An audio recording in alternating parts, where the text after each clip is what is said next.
rame banget hari ini sampai ngantri-ngantri semua itu. Di depan pintu masih ada orang yang mau ngantri kayaknya. Ya, jadi berebut-rebutan. Oke, Bapak Ibu, sekarang malam ini saya hanya ingin bercerita kepada Anda semua tentang mungkin beberapa hal yang mungkin perlu Anda tahu untuk bisa menjadi landasan Anda dalam menjalankan aplikasi Fitup ini. Saya percaya di sini mungkin masih ada yang baru, ada juga yang mungkin sudah bergabung berapa lama. Terlepas dari berapa lama pun Anda bergabung, terlepas dari apakah Anda baru atau lama, peringkat berapapun Anda, pesan ini adalah untuk Anda semua. Ya, karena kita sudah melihat beberapa hari belakangan ini, kita melihat ada banyak acara yang dikeluarkan, dilaksanakan oleh perusahaan, oleh manajemen, termasuk Mr. Jack di dalamnya yang memberikan kita update-update terbaru tentang informasi dan lain-lain. Dan mungkin juga ada beberapa video yang juga saya sampaikan kepada teman-teman semua. Supaya apa? Supaya kita semua ini kuat dan kita punya sebuah landasan, kita punya sebuah pegangan dalam kita menjalankan aplikasi ini. Ya, kenapa seperti itu? Karena saya percaya banyak orang yang mungkin dalam kondisi yang mungkin khawatir ngelihat media-media besar yang memberitakan kita gitu ya, memberitakan ya, tapi memang ya mau gimana ya, namanya primadona kan begitu, pasti akan diberitakan terus ya. Kita akan diberitakan di sana sini segala macam, kita banyak sekali diberitakan seperti itu. Tapi teman-teman semua, Bapak Ibu perlu untuk memahami beberapa hal, untuk perlu tahu beberapa hal. Yang pertama, yang paling utama adalah kita bicara soal legalitas. Banyak orang yang meragukan legalitas gitu ya. Banyak orang bilang kita nggak punya izin dan lain-lain. Padahal sebenarnya izin-izin itu ada. Izin-izin itu ada, izin-izin itu sedang beberapa waktu yang lalu memang izin itu ada beberapa yang ditahapkan. Kenapa? Karena begitulah cara kerja dari memang pemerintahan gitu ya.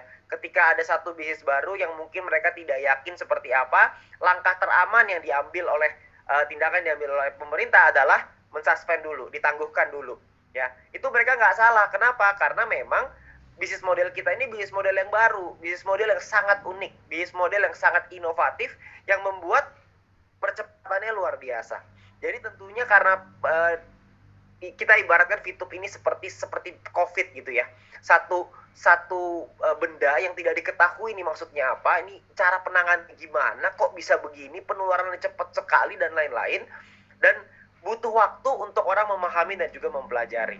Jadi juga sama, Fitup ini juga sama ya. Jadi Fitup ini juga satu hal baru dan juga tidak diketahui nih bisnis modelnya seperti apa, tidak paham. Makanya kita perlu melakukan penjelasan supaya bisa dipahami dan bisa dimengerti. Nah, tapi kabar baiknya adalah kita sama-sama melihat bahwa ketika beberapa waktu belakangan ini ada beberapa berita yang mengatakan bahwa kita sudah akan normalisasi dengan catatan bahwa kita akan melakukan beberapa hal.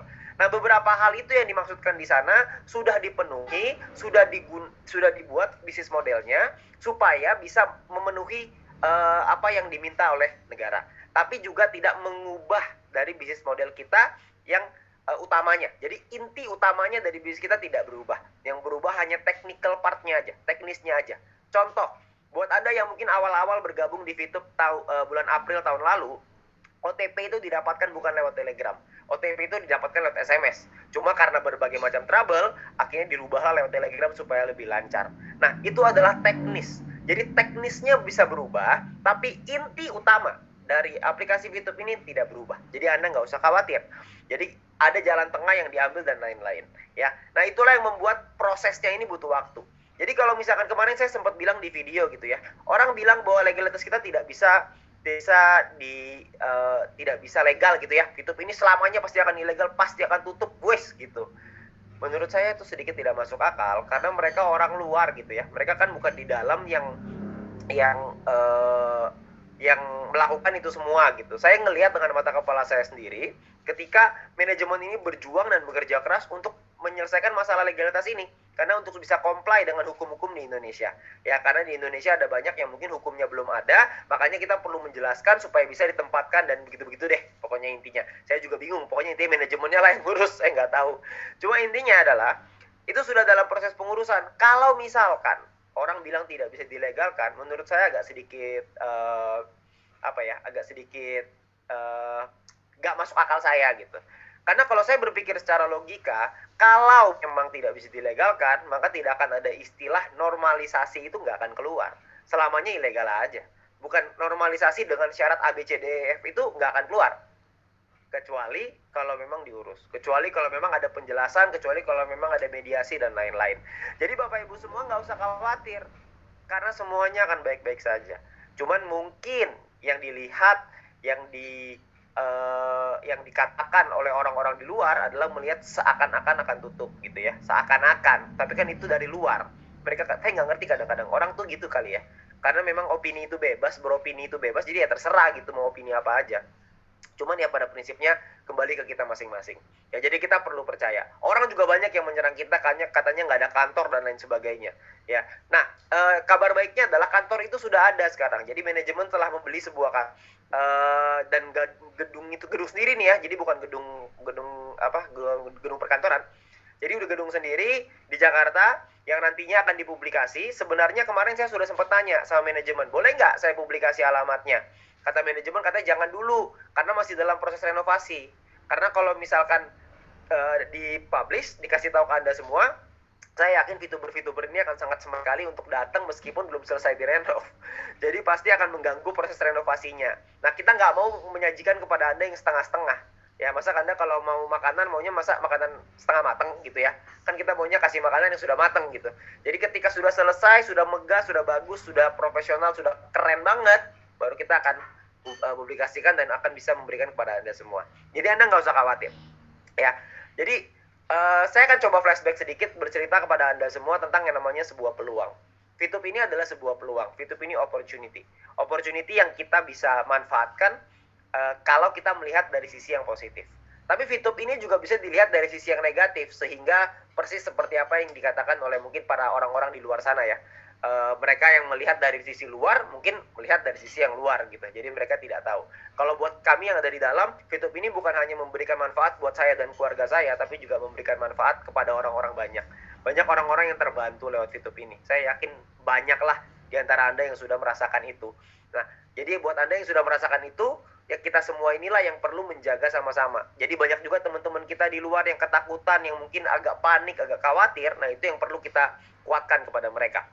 Ya, jadi kalau kita bicara soal peluang, akhir tahun 2019, awal tahun 2020, awal tahun 2020, itu saya melihat tentang peluang ini, tentang peluang VTube. Pada saat itu namanya aja belum ada, masih hanya konsepnya aja. Dan pada saat itu kami diceritakan, saya gitu ya, diceritakan tentang konsepnya dan lain-lain, saya berpikir, konsep ini menarik juga ya gitu ya. Tapi dilihat-lihat kok unik, kok aneh gitu. Tapi pada saat itu saya berpikir, sebuang kalau misalkan hanya lebih baik daripada peluang-peluang yang di luar, maka nggak akan terlalu hasilnya akan biasa-biasa aja. Tapi menurut saya VTube ini bukan hanya lebih baik, tapi VTube ini berbeda. Nah, berbeda inilah yang membuat VTube ini begitu digemari oleh banyak orang. Karena konsepnya itu berbeda dari biasanya. Nah, karena beda ini juga, makanya kita sulit untuk menjelaskan ke pihak gitu ya. Makanya banyak pihak yang melihat dari sisi yang salah. Ya, jadi ini adalah konsep bisnis yang berbeda. Ini yang namanya sebuah peluang. Peluang itu adalah sesuatu yang baru, sesuatu yang berbeda gitu ya. Nah, peluang itu mirip kayak matahari pagi gitu ya. Karena matahari terbit gitu. Ketika matahari terbit itu kalau Anda menunggu terlalu lama, maka dia akan hilang. Ya, peluang itu seperti itu. Jadi peluang itu datang. Dan kalau misalkan Anda tidak ambil action segera, maka peluang itu akan hilang. Beberapa bulan yang lalu, ketika awal pertama kali saya merintis aplikasi VTube ini, saya bercerita dengan banyak orang. Ada banyak orang yang bilang bahwa ini nggak masuk akal. Ada orang yang banyak bilang bahwa oh ya udah, oke, tapi nggak di follow up gitu ya, maksudnya nggak dikerjakan. Mereka hanya ngelihat sebelah mata. Tapi saya yakin dan percaya orang-orang yang melihat setengah mata dan sebelah mata pada saat itu, sekarang melihat betapa luar biasanya VTube. Saya yakin mereka semua pasti akan, ya dalam tanda kutip pasti akan gigit jari lah ya. Nah, itulah yang namanya peluang ya. Peluang itu kalau misalnya udah kelewatan baru diseselin kan gitu ya. Penyesalannya itu selalu di belakang gitu. Nah, begitu juga dengan kita dengan kondisi sekarang. Nah, sekarang ini VTube masih peluang nggak? Oh, jelas Pak, VTube ini masih sangat peluang besar sekali. Kenapa? Karena VTube ini baru fase pertama. Masih ada fase kedua, masih ada fase ketiga, dan masih ada fase-fase berikutnya yang masih bisa dibangun dan peluang-peluang yang baru yang akan terus bermunculan. Mungkin banyak orang yang berpikir, VTube sudah habis. Peluangnya sudah habis tuh, cuma orang-orang yang diamond aja tuh yang bisa menikmati, saya nggak bisa. Oh, tunggu dulu, sebentar. Karena VTube ini hanya pintu gerbangnya. VTube ini cuma fase 1. Nah, sekarang pertanyaannya adalah siapa yang menang di fase kedua? Apakah Anda atau mungkin apakah orang-orang lain? Orang-orang yang percaya di awal. Nah, di situ mereka mendapatkan perubahan kehidupan yang luar biasa. Di fase kedua itu beda cerita lagi. Karena buat siapa yang percaya, di kondisi seperti sekarang, buat siapa yang percaya, maka mereka akan menang juga di fase kedua. Nah, pertanyaannya, Anda mau ikut menang bersama kami atau Anda mau nyinyir di luar untuk melihat kami? Pilihan ada di tangan kita masing-masing. Cuman yang pasti saya berharap bahwa kita semua mengambil keputusan yang tepat. Karena banyak teman-teman saya yang dulunya menganggap sebelah mata, akhirnya bergabung juga. Itu juga banyak, ya. Jadi saya yakin juga teman-teman Anda banyak lah yang seperti itu. Jadi juga kita perlu memahami itu, ya, bahwa peluang ini ada di depan mata kita. Jangan sampai kita buang peluang ini hanya karena apa kata orang. Ya, karena kata orang bisa membunuh masa depan kita. Jangan sampai ada kata-kata orang yang membunuh masa depanmu. Itu yang selalu saya pegang. Jadi saya tidak pernah mau berpikir apa kata orang, karena kata orang itu hanya manusia biasa. Ya, kecuali kalau tiba-tiba yang di atas berbisik sama saya langsung gitu ya, itu beda cerita gitu ya. Tapi kalau misalkan masih manusia yang kasih tahu, saya masih berpikir dulu apakah masuk akal atau enggak, make sense atau enggak, apakah informasi yang diberikan betul atau tidak, apakah informasi yang diberikan itu hanya benar murni untuk sekedar omong aja, ngomong dipikirin dulu atau enggak, atau jangan-jangan ada pesan sponsor di belakangnya, atau jangan-jangan pesan sponsornya adalah VTube ini begini begitu. Nah, ayo ikut sama saya ke sini. Nah, kalau menurut saya itu enggak, itu opini depannya itu enggak masuk akal, enggak relevan gitu, karena ada pesan sponsor di belakangnya. Ya, jadi pengen diajak ke tempat lain gitu. Ya, kalau pengen diajak ke tempat lain ya nggak usah jelek-jelekin juga nggak apa-apa kali. Itu kan pilihan masing, nggak usah sampai begitu juga gitu. Ya, jadi pada prinsipnya seperti itu. Ya, jadi juga kita perlu paham, saya juga paham bahwa banyak juga VTuber itu yang merasa ketakutan dan khawatir. Meskipun ada juga yang tambah semangat gitu ya. Saya selalu percaya di balik sebuah masalah selalu ada sebuah peluang. Dan di balik peluang ada uang kan gitu ya. Jadi buat Anda yang mungkin melihat bahwa masalah ini hanya sebuah masalah, maka Anda akan kalah dengan orang-orang yang melihat masalah, melihat peluang di balik sebuah masalah. Saya ambil sebuah contoh. Pada saat krisis moneter tahun 1998, begitu banyak bisnis yang hancur lebur. Tapi setelah krisis itu lewat, itu berapa banyak orang-orang yang panen raya gila-gilaan. Ya, karena di balik sebuah peluang, di balik sebuah masalah selalu ada sebuah peluang. Sebagai contoh juga yang kedua, di kondisi pandemi seperti sekarang, berapa banyak bisnis yang berjatuhan, bertumbangan di mana-mana. Usaha-usaha pada bangkrut di mana-mana. Tapi di saat yang bersamaan, ada begitu banyak usaha yang juga naik dan panen raya. Seperti contoh, TikTok itu meningkat luar biasa ketika pandemi. Transaksi secara e-commerce naik, meningkat secara gila-gilaan. Semua yang berbau dengan digital itu naik. Jadi di balik sebuah masalah selalu ada peluangnya. Cuman pertanyaannya adalah Anda ambil atau enggak peluang itu. Anda grab atau enggak peluang itu. Nah, itu yang tergantung dari pilihan kita masing-masing. Saya juga kenal banyak sekali orang yang selalu kerjaannya mengeluh. Susah sekarang cari duit. Sekarang susah. Ini dikit-dikit tutup, ini PSBB, PS ini, PS itu, gitulah intinya. Selalu kerjaannya mengeluh. Tapi juga ada sisi lain yang orang-orang yang, wah ini masalahnya begini, oke, gimana solusinya? Gimana cara kita carinya? Gimana cara kita berbalik? Gimana caranya kita menang melawan kondisi seperti sekarang? Nah, pertanyaan saya buat Anda, kira-kira siapa yang akan menang? Apakah orang yang mencari solusi atau orang yang mengeluhkan masalah? Karena orang yang mencari solusi itu mencari sebuah peluang. Orang yang mengeluhkan masalah itu mencari masalah. Jadi tentunya kalau Anda carinya masalah, Anda akan dapatnya masalah. Nah, jadi itu yang mungkin bisa saya sampaikan kepada Anda, bahwa Anda perlu mencari peluangnya ketika sekarang. Ya, pada beberapa bulan yang lalu orang-orang banyak juga yang mention kepada saya gitu ya, bahwa mereka takut dan khawatir gitu. Bagaimana dengan masa depan VTube dan lain-lain. Nah, saya pengen pesankan kepada Anda bahwa kita semua perlu menjaga pikiran kita. Ya, jangan sampai ada orang lain yang membuang sampah di pikiran kita. Jangan sampai ada orang yang mengotori impian kita. Jangan sampai ada orang yang berusaha untuk membunuh impianmu. Kenapa? Karena keluargamu itu tergantung dari kamu. Karena orang-orang yang Anda cintai itu tergantung dari Anda. Mereka menunggu Anda untuk bisa berhasil. Jangan sampai kata-kata orang lain yang tidak bertanggung jawab itu yang merusak semuanya itu. Jangan sampai Anda menghilangkan harapan Anda hanya karena perkataannya orang lain. Jadi Anda perlu punya keyakinan di dalam diri Anda sendiri. Bukti sudah ada. Nyata, kelihatan sekali. Progresnya ada, semuanya kelihatan. Jangan kita melihat, mendengar apa kata orang lain. Lebih baik kita fokus, lebih baik kita melihat ke depan, lebih baik kita fokus dengan tujuan kita. Ya, tapi saya ingin membahas beberapa ketakutan-ketakutan itu.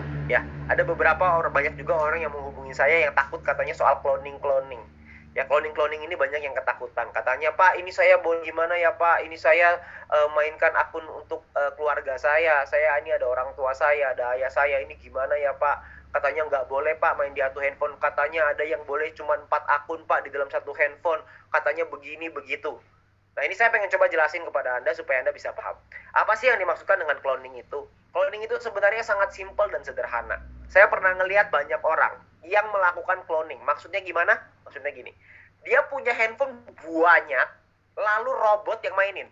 Itu nonton sendiri. Gerak sendiri semua. Nah, sekarang saya tanya sama Anda. Kalau kayak gitu, kira-kira boleh atau tidak boleh? Nah, saya nggak usah jawab ya. Jadi pasti semua orang tahu gitu. Itu udah pasti namanya cheat gitu kan ya. Jadi kan di handphone berjejer gitu. Ada juga handphonenya satu, di dalamnya ada aplikasi fitur ratusan, ada yang sampai ribuan. Boleh nggak? Ya tentu saja nggak boleh dong. Itu nggak usah dibahas lagi.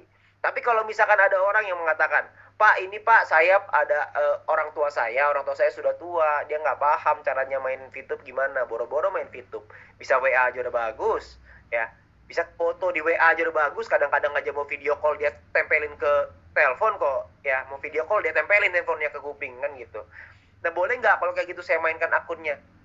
Itu keluarga kamu, ya jelas boleh, nggak usah ditanya lagi gitu, ya. Jadi kalau misalnya mereka nggak bisa, terus Anda bantu untuk lakukan, ya nggak masalah, karena kan Anda pengen kasih juga kepada mereka, kan nggak ada masalah. Karena VTube ini dibuat itu untuk membantu orang-orang untuk bisa berhasil, untuk memberikan kesempatan yang equal, memberikan kesempatan yang sama kepada semua orang untuk bisa naik ke jenjang yang lebih tinggi. Ya, di luar sana yang namanya usaha itu yang punya modal pasti akan menang dan yang nggak punya modal pasti akan kalah selama-lamanya. Di VTube kejadian itu berbeda. Kalau Anda punya uang mungkin Anda bisa lebih cepat, tapi kalau misalnya Anda nggak punya uang Anda juga tetap bisa nyampe ke atas. Bukan berarti yang punya uang pasti menang, belum tentu. Dan yang tidak punya uang pasti kalah, belum tentu. Berapa banyak orang di VTube yang dari latar belakang bukan siapa-siapa akhirnya bisa naik? Banyak sekali, tidak terhitung jumlahnya. Ya, banyak sekali orang-orang yang startnya dari zero bahkan dari minus, tapi akhirnya bisa naik dan bangkit lewat VTube. Berapa banyak? Sangat banyak. Pertanyaannya adalah Anda mau nggak jadi salah satu dari mereka itu? Kalau Anda mau jadi salah satu dari mereka itu, kita jaga rumah ini sama-sama. Kita jaga kita di VTube ini bersama-sama. Ya, nah itu yang soal cloning. Jadi Anda nggak usah khawatir, karena banyak sekali yang nanya sama saya seperti itu. Ya, karena banyak sekali berita-berita yang dikasih-kasih segala macam gitu ya. Ada yang bilang ini antara ada do and don'ts-nya. Hanya boleh begini, hanya boleh begitu. Nanti hilang semua. Nanti beserta jaringan-jaringannya hilang semua. Saya bilang, enggak, ini berita dari mana ini? Kenapa mereka bisa lebih dulu daripada saya gitu? Perasaan saya langsung dapat informasi dari manajemen. Kenapa bisa tiba-tiba saya nggak dapat info itu, orang lain dapat duluan gitu.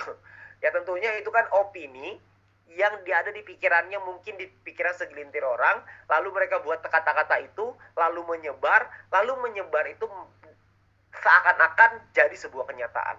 Nah, saya pengen pesankan kepada Anda, selama itu bukan pengumuman resmi dari perusahaan, maka itu adalah opini. Fakta itu adalah official announcement, itu fakta. Tapi kalau misalkan chat-chatan, itu banyak, itu opini. Jadi Anda perlu cross check, Anda perlu double confirm lagi dengan leader Anda, betul atau tidak. Saya tidak bilang semuanya salah, tapi saya tidak bilang semuanya benar. Jadi kita perlu pintar-pintar dalam membagi-bagi, karena kita tidak tahu siapa yang mulai pertama. Ini kan kayak surat kaleng berantai gitu loh. Jadi kita nggak tahu siapa yang mulai pertama, cuma tiba-tiba nyampe aja. Nah, jadi kita perlu cek apakah itu betul atau tidak. Jadi teman-teman semua harus pintar, harus smart. Saya yakin Anda semua di sini adalah orang-orang yang cerdas. Anda semua pasti bisa melihat, pasti bisa membaca dari sana. Ya, jadi kita perlu untuk memahami bahwa cloning itu adalah, maksudnya itu punya ratusan akun dalam satu handphone. Oh ya jelas itu nggak boleh. Memainkan dengan robot, ya itu udah jelas pasti nggak boleh gitu. Karena pakai robot kan, jadi menggunakan kecerdasan dia di bidang teknologi dengan cara yang salah. Nah itu kan kesalahan gitu. Itulah manusia gitu ya. Jadi ya itu udah pasti nggak boleh. Tapi buat Anda yang mungkin cuma mainin keluarga, om, tante, nggak ada masalah, itu mah nggak ada masalah. itu mah nggak masalah sama sekali, karena toh tujuannya adalah untuk membantu mereka. Jadi nggak ada masalah. Oke? Nah, jadi kita juga perlu menjaga VP kita baik-baik. Kenapa? Karena di fase kedua nanti, VP ini akan bisa digunakan gitu. Jadi VP ini akan bisa digunakan untuk belanja. VP ini akan bisa digunakan untuk membeli sesuatu gitu ya. Ada juga orang yang nanya sama saya, Pak, apa boleh Pak kita pakai VP 100%? Oh ya jelas jawabannya tidak boleh. Karena VP ini, karena gini, di Indonesia, alat tukar yang resmi dan sah dan satu-satunya adalah rupiah. Tidak boleh ada alat tukar yang lain di Indonesia. Kalau di Amerika ya US dollar, kalau misalkan di Eropa ya euro, dan seterusnya. Tapi di Indonesia itu hanya rupiah. Tidak boleh ada mata uang lain. Nah, VP ini sifatnya apa? Sifatnya adalah sebagai diskon. Jadi sebagai potongan harga. Anda senang toh sama diskon? Jadi VP ini akan menjadi diskonnya. Anda bisa mendapatkan barang yang lebih murah, tapi bisa didiskon dengan si VP ini. Nah, nilai VP-nya ini bisa meningkat nih di dalam fase kedua nanti. Jadi Anda bisa belanja dengan barang yang relatif lebih murah. Nah, kalau misalkan Anda sekarang gini, banyak orang yang nanya, Pak, e-commerce-nya kapan? Begini, begitu. Saya pikir gini ya, yang paling sederhana tuh jangan pikir e-commerce-nya kapan dulu. Pertanyaannya, Anda punya VP-nya apa enggak? Karena kalau Anda cuma punya VP 10, 5, Anda mau belanja apa? Kan nggak mungkin bisa belanja apa-apa gitu. Jadi itu yang perlu Anda pahami, bahwa Anda juga perlu punya VP-nya. Kalau nggak punya VP-nya, nggak ada yang bisa dibelanjain. Nggak ada gunanya. Ya. Jadi itu yang pertama. Jadi Anda perlu menjaga VP Anda baik-baik. Justru sekarang inilah saatnya untuk Anda mendapatkan VP sebanyak-banyaknya. Karena dengan Anda mendapatkan VP sebanyak-banyaknya, nanti Anda bisa mendapatkan barang yang sangat murah gitu loh. Anda bisa dapat barang yang lebih murah, Anda bisa belanja gitu. Ya. Nah, itu akan menjadi satu ekosistemnya tersendiri di dalam VTube sendiri, ya. Itu fase kedua yang nanti akan di-launching. Cuman kalau Anda tanya kepada saya, kapan Pak launchingnya? Nah, kalau soal itu, saya belum bisa jawab tanggalnya secara pasti. Kenapa? Karena kita butuh izin-izinnya dulu dong. Kan kita nggak mau, kemarin udah dibilang nggak ada izin. Sekarang kita kebetulan dapat akses langsung ke pemerintahan, ya kita tanya aja langsung izin-izinnya gimana, segala macam. Kita rapihin semua. Supaya ketika jalan, udah nggak ada lagi masalah-masalah soal perizinan. Karena kita nggak mau ngurus perizinan, kita niatnya legal, kita niatnya tuh lurus. Kita nggak pengen kok untuk nipu-nipu orang apalah. Orang kita pengennya membantu banyak orang kok. Kita pengennya membantu banyak orang untuk bisa merubah hidupnya. Ya, jadi itu ditunggu aja. Tapi sembari menunggu, Anda jangan diam aja gitu. Jadi ketika menunggu ini, Anda perlu mendapatkan VP sebanyak-banyaknya. Jangan sampai ketika sudah launching, aduh VP ku kurang. Iya, gimana? Jadi Anda perlu punya VP dulu gitu. Baru Anda bisa nanti dipakai di fase kedua nanti, ya. Jadi sebagai penutup Bapak Ibu, terakhir, Anda perlu tahu bahwa sebelum Anda bisa sukses, itu Anda harus percaya, karena percaya adalah awal dari kesuksesan. Kalau Nadiem Makarim tidak percaya bahwa Gojek bisa berhasil, maka Gojek tidak akan lahir. Jika dulu, zaman penjajahan dulu, jika presiden pertama kita, Pak Soekarno gitu ya, ketika dulu Soekarno tidak percaya bahwa Indonesia bisa merdeka, maka kita tidak akan ada hari ini.